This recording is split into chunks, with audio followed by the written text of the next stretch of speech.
여러분들이 어떤 이성과 소개팅을 하기로 해서 첫 카톡을 나누게 되는 거예요. 상대방이 이렇게 얘기를 했다고 생각해봐요. 어떤 일을 하고 계세요? 그랬더니 저는 우리나라의 최고의 회사 S전자를 다니고 있습니다. 나중에 저는 진짜 좋은 아버지가 되고 저는 모범생 같은 인생을 살았거든요. 그래서 지금 S전자도 다니면서 만약에 잘릴 걸 대비해서 버스 면허도 취득하러 자격증을 따러 다니고 있어요. 어때요? 이 정도면 정말 좋은 남자 아닌가요? 믿음직스럽죠? 이런 식으로 얘기하는 거예요. 이 대화가 왜 잘못됐는지를 우리가 한번 파악을 해보죠.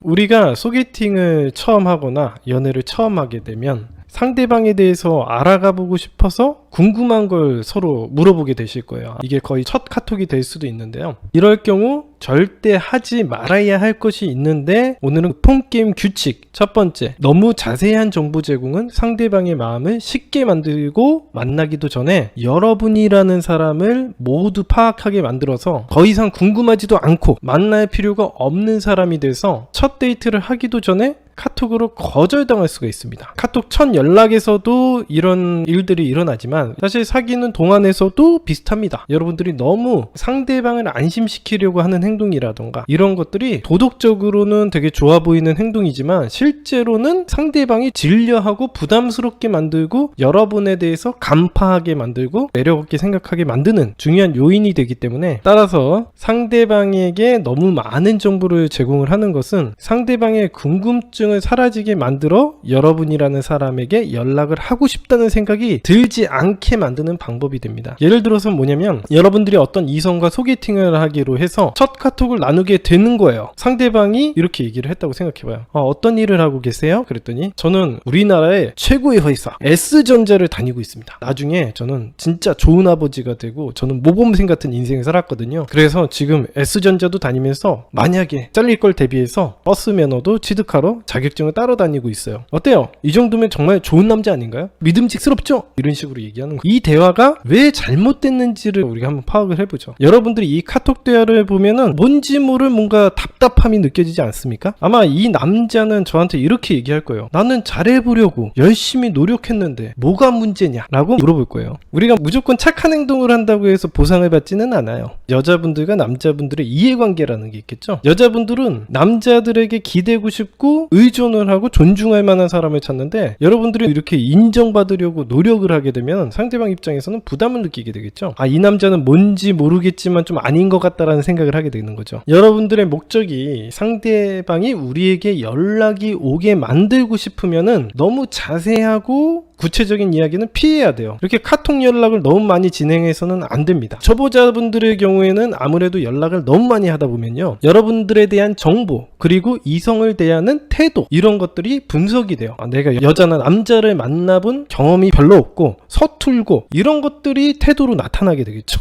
이성과의 대화를 좀 불편하게 한다던가 긴장해서 동문서답을 한다던가 아니면은 너무 과도하게 쓸데없는 정보를 제공한다던가 이런 상황에 안 맞는 행동들을 하게 됐고요. 그러면 상대방 입장에서는 이런 사람에 대해서 파악을 해버리게 돼요. 대충 이 사람 이런 사람이겠구나, 대화가 부담스럽게 흘러가는 사람이겠구나, 이런 것들을 금방 파악할 수 있죠. 그러면 만나기도 전에 여러분들을 만날 이유를 찾기 힘들어집니다. 마음이 크게 생기지 않는 것 같습니다를 만나기도 전에 들을 수가 있다. 여러분들이 이성과 만나려면 상대방 이성의 머릿속에서는 이런 생각들이 있어야 해요. 과연 어떤 사람일까? 나랑 좀 잘 맞을까? 라는 기대감이 공존을 해야 돼요. 여러분들이 누군가와 데이트를 하려고 하면은 기대감이나 궁금함 이런 것들이 공존하는 상태에서 나가야지 뭔가 상대방을 알아가려는 행동이라든가 이런 게 있는데, 여러분들이 만나기도 전에 여러분들의 출생 비전, 앞으로의 나의 방향성 안 물어봐도 다 설명을 하는 거야. 만날 필요가 있습니까? 없습니까? 아무리 여러분들이 설명을 잘하고 좋은 사람이고 좋은 직장을 가지고 하더라도 이 사람 입장에서는 궁금해하고 뭔가 만나고 싶다라는 생각이 들지 않는 거예요. 이걸 갖다가 전문 용어로 상대방의 한계가 드러났다라고 작업남들끼리는 표현을 합니다. 자, 그러면 우리가 어떤 식으로 대화를 해야 되는지 알아보도록 하겠습니다. 정상적인 대화를 한번 예시를 볼까요? 상대방이 지금 어떤 일을 하세요? 근데 진짜 어떤 직업을 가지고 있고 이 사람 돈벌이가 어떻고 뭐 이런 것들을 아주 구체적으로 파악하려는 사람은 없습니다. 대부분 별로 안 친한 상태이기 때문에 친해지려고 하는 행동들이 커요. 할 말이 없으니까 물어보는 경우가 훨씬 많습니다. 지금 어떤 일 하고 계세요? 뭐 직업이 뭐예요? 이런 것들 물어볼 수 있겠죠? 그러면 크게 생각하지 말고 가볍게 대화를 하면 됩니다. 컴퓨터 쪽에서 일을 합니다. 이런 식의 간단한 대화를 해야 돼요. 너무 구체적인 얘기를 하면 안 되고요. 그리고서는 상대방에게 물어봐야겠죠. A씨는요? 무슨 일 하세요? 저는 무슨 일을 해요. 근데 지금 요렇게 대화를 하고 나면은 할 말이 없어져요. 왜냐면은 별 의미 없는 얘기이기 때문에. 우리가 이 대화를 하는 목적은 소개팅을 하기 위해서 만남의 약속을 잡는 게 제일 중요하거든요. 만날 약속 안 잡고 맨날 무슨 일 하시냐, 직업은 뭐냐, 이것만 계속 따지고 있는다고 해서 이 사람이랑 작업이 잘 될 가능성은 없거든요. 어찌됐든 간에 우리가 만나서 즐거운 시간을 보내고 그 데이트가 다음 데이트까지 연결되게, 오늘 데이트 너무 즐거웠어요, 다음 데이트 해요, 이런 얘기가 나오는 게 중요한 거지, 사실상 정보를 공유한다고 해서 작업이 잘 되는 경우는 없습니다. 그래서 여기에서 하는 행동처럼 화제 전환을 빨리 해야 돼요. 이제 어차피 서로 직업에 대해서 이야기를 해봐야 의미가 없습니다. 그럼 그러시구나. 그러고 보니까 우리가 소개팅 하면서 만날 약속도 안 잡고 있었네요. 언제가 편하세요? 저는 주말이 괜찮습니다. 이런 식으로 화제 전환을 빨리빨리 해줘야 돼요. 이런 식으로 간단하게 물어볼 거에 대해서 답변을 해주고, 만약 상대방이 더 구체적으로 알려달라고 하면은 컴퓨터 쪽 일을 합니다. A씨는요? 그랬더니 자기가 무슨 일 한대. 그러고 나서 그러면은 컴퓨터 쪽 무슨 회사 다니시는데요? 더 구체적으로 물어보려고 할 수도 있거든요.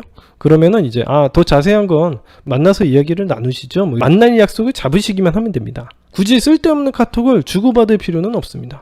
만나서 더 자세한 건 얘기를 해드릴게요. 이렇게 얘기를 했단 말이죠. 그러면 이제 상대방이 물어볼 거 아니야. 지금 얘기해 주신다고 했죠? 이런 식으로 물어보게 되면 대답을 어떻게 해야 되는지에 대해서도 이야기해 드립니다. 사실 만나서도 똑같아요. 카톡 대화나 만남에서의 대화나 동일합니다. 만나서도 순순히 이야기를 해주면 재미가 없습니다. 그래서 어떻게 보통 대화를 연습을 하시면 좋냐면, 재미있는 게임을 하듯이 퀴즈를 풀듯이 진행을 해야지 뭔가 관문을 통과하는 스릴도 있고 대화가 즐겁다라고 느껴질 겁니다. 예를 들어서 이런 거죠. 참, 직업 만나서 말해주신다고 했죠? 직업이 뭐예요? 그랬었죠? 혹시 만나보니까 어떤 일 할 것 같으세요? 이런 식으로 물어보기는 해야 돼요. 상대방이 별말 안 할 거예요. 글쎄요, 잘 모르겠는데요? 대충 그런 식으로 넘어가겠죠? 그러면 이렇게 얘기하는 거죠. 그래요? 그러면 오늘 서로 대화를 나누면서 서로 어떤 직업인지 맞춰볼까요? 되게 재밌을 것 같은데? 그래요? 일단 해보죠. 이번 데이트가 정말 재미있고 흥미롭게 흘러가는 게 중요하고, 다음번에 만나고 싶은 사람이 돼야 되는 게 중요한 거지, 이 직업 따위가 뭐가 중요하겠어요. 결과적으로 연애의 성공과 목적은 만나서 서로 즐거운 시간을 보내고 교감을 하고, 그러는 과정에서 계속 만나게 돼서 사귀는 데 목표가 있습니다. 두 번째, 상대방을 어떻게 해서든 안심시키려고 노력하지 마라. 그렇다고 해서 일부러 불안하게 만들려고 얘기하는 게 아닙니다. 무조건 불안하게 만들거나 무조건 안심을 시키거나, 이 모든 인간관계라는 게 이런 흑백 논리로 작용을 하지 않습니다. 불안할 때도 있고 안심할 때도 있고 그런 거죠. 어느 한쪽을 치우치게 행동하라는 건 아닙니다. 이 부분에 연애를 잘 못하는 사람들은 상대방 이성의 감정을 살피는 습관이 있어요. 상대방과 사귀기 위해서는 상대방의 마음을 얻어내야 한다고 생각을 하고, 그렇게 하기 위해서는 어떻게 해야 돼요? 어떻게 해서든 상대방 이성에 환심을 사야 된다고 생각을 합니다. 그 상대방 마음을 파악하는데 전념을 다하는 사람들이 많습니다. 하지만 문제는 뭐냐면, 상대방의 마음을 파악하려고 집중을 하다 보면은 상대방의 순간순간 변하는 마음에 흔들리고 평정심이 무너지는 행동들이 나타납니다. 예를 들면은 카톡 연락이 잘 되다가 갑자기 카톡 답장 속도가 느려진다거나 읽고 답장이 없다던가 하면은 멘탈이 산산조각이 나버립니다. 선생님, 끝난 것 같아요. 상대방이 저랑 만나고 싶은 의지가 없는 것 같은데 의지가 생기게 하는 방법은 없나요? 이런 얘기를 물어보죠. 상대방한테 또 찾아가서 물어보죠. 결과적으로 내가 백날 고민을 해봐야 답을 알고 있는 건 상대방이니까 상대방에게 가서 이렇게 따집니다. 너 요즘 카톡 답장이 느린 것 같은데 왜 그러냐? 이런 거 물어보거나, 상대방이 마음이 떴다고 판단하고 극단적으로 혼자 잠수를 타버린다던가, 이런 경우도 되게 많아요. 상대방이 어떤 마음을 가져서 그런 대화를 하는 게 아니라 여러분과 대화를 하다 보면 여러분들이 어떤 인풋을 넣고 그에 따라서 아웃풋이 생기는 거예요. 그래서 상대방도 애초에부터 뭐 어떤 마음을 가지려고 한 건 아니고 대화를 하다 보니까 지루한 마음이 들어서 얘기를 안 할 수도 있는 거고 여러 가지 상황들이 있거든요. 즉 우리의 작업 방식에 문제가 있을 가능성이 높거나 아니면 상대방 개인의 상황에 문제가 있을 가능성이 높습니다. 원인은 이 두 가지 중에 하나입니다. 사실 여러분들이 사람들과 인간관계를 하다 보면은 항상 좋을 수만은 없어요. 특히 여러분이 처한 환경에 따라서 여러분의 심리는 시시각각 변하게 되는 게 인간의 심리의 원칙입니다.